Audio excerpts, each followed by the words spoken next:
Hello everybody and welcome to this, my corner of the internet. I am SD Card and this is the first episode in my series covering OCR GCSE Computing. In this episode I am going to cover the first chapter in the book, which is the fundamentals of computer systems. So to start off, what is a computer system?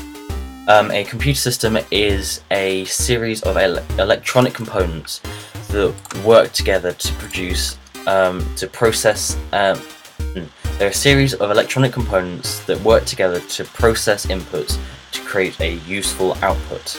Okay?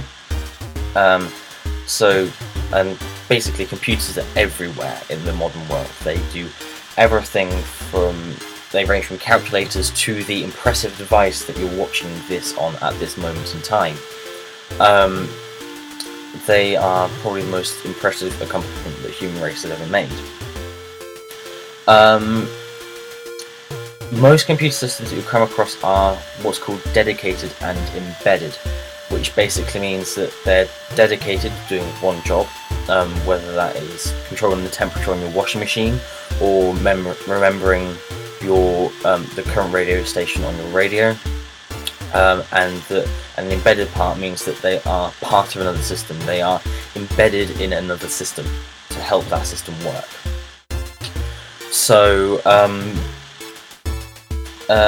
most of the systems that you'll come across, you won't actually necessarily notice that they are there, so that basically means they're incredibly important. These range from doing things like helping pilots land planes, to ensuring your Amazon delivery arrives on time, to ensuring that everybody in your family gets paid. It's a massive list of things that these systems do, and they are incredibly important. And therefore computer systems have to be reliable. That basically means that when you use them, they will not endanger your life or cause any damage to you. So they won't glitch out and everything. So you may think that the minor glitches that you get on your laptop or computer are incredibly annoying, but I bet most people will never have experienced the problem of hitting a button on their computer and it exploding into 1,000 little pieces, which would of course endanger your life. Reliability is also a matter of security, as in your data security. So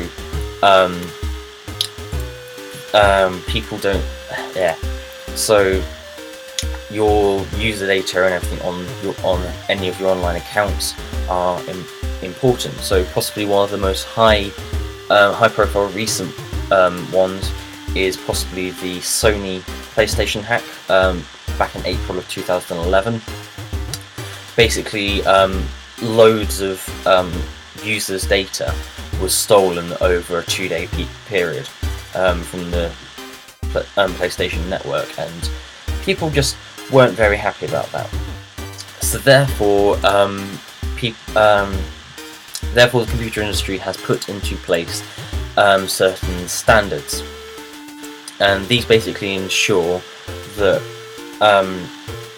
things work properly. So the first major step in developing software is testing, and testing is important because it helps to find bugs and glitches, and this is actually an ongoing thing. In most development processes, it is an ongoing rolling process. Because of course some users will just stumble across a bug in a place that the developer might not have necessarily thought to look.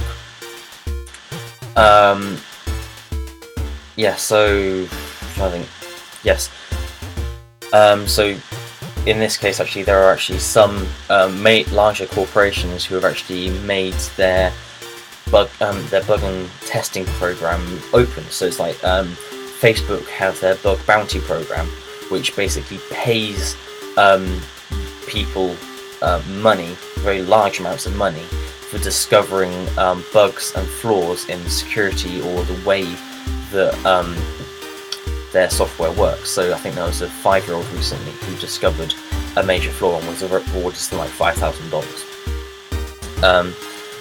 So once you've got past the testing, there are of course some standards. So in the computer industry, there are 4 main agreed upon standards, and these are proprietary, industry, de facto, and open.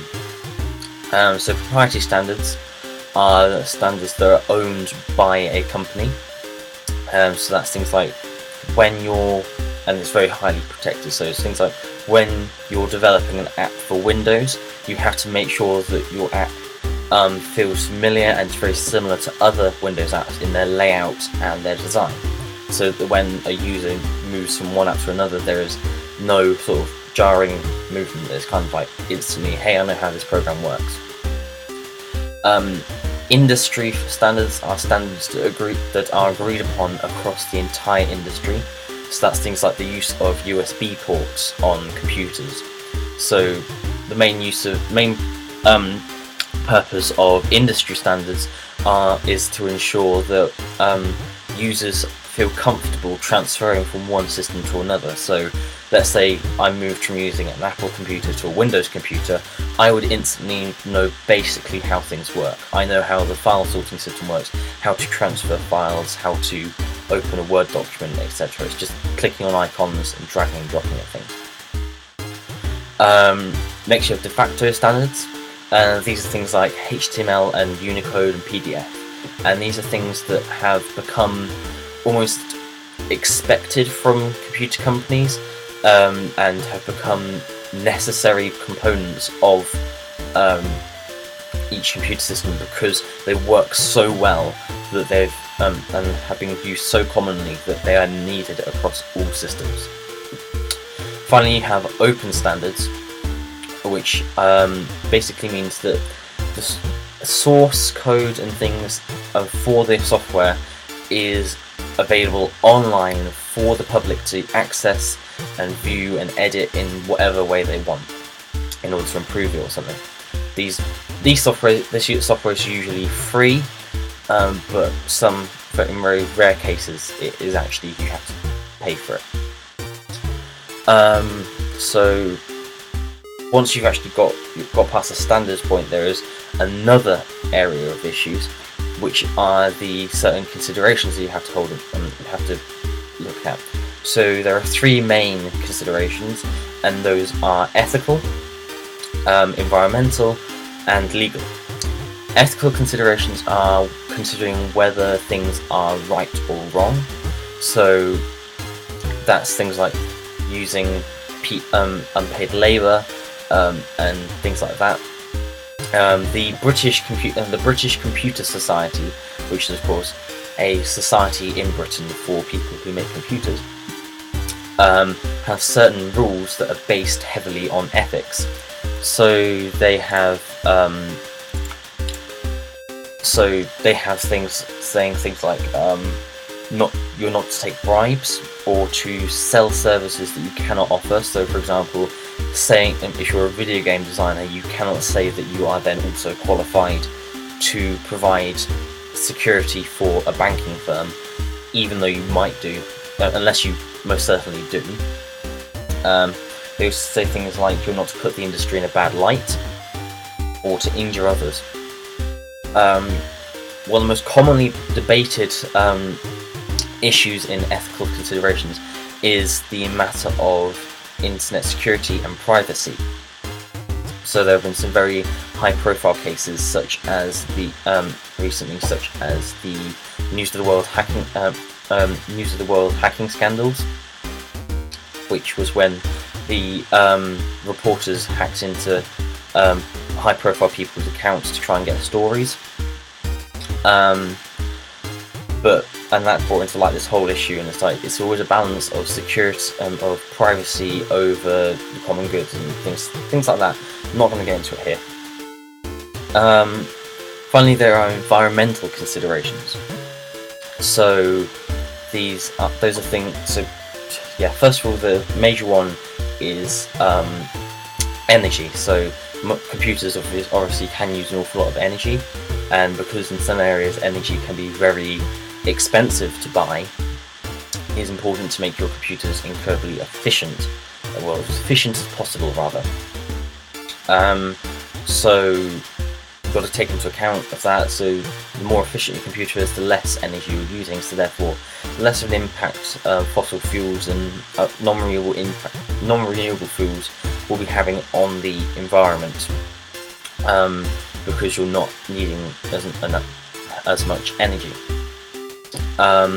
There's also the matter of disposing computers, because most computers will contain hazardous materials like lead and cadmium that means that if those materials get into the environment, they can cause health risks for humans, animals, and plants, and major issues across the board. It can actually result in deaths.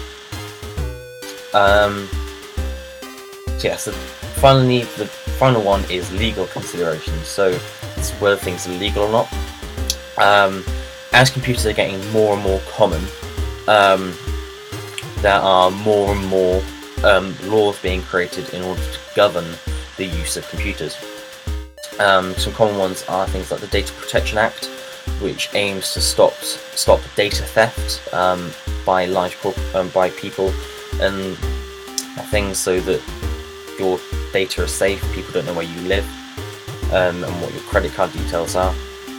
Another one is the Computer Misuse Act, which is a law basically against hacking, with different penalties based on how large your hacking thing was.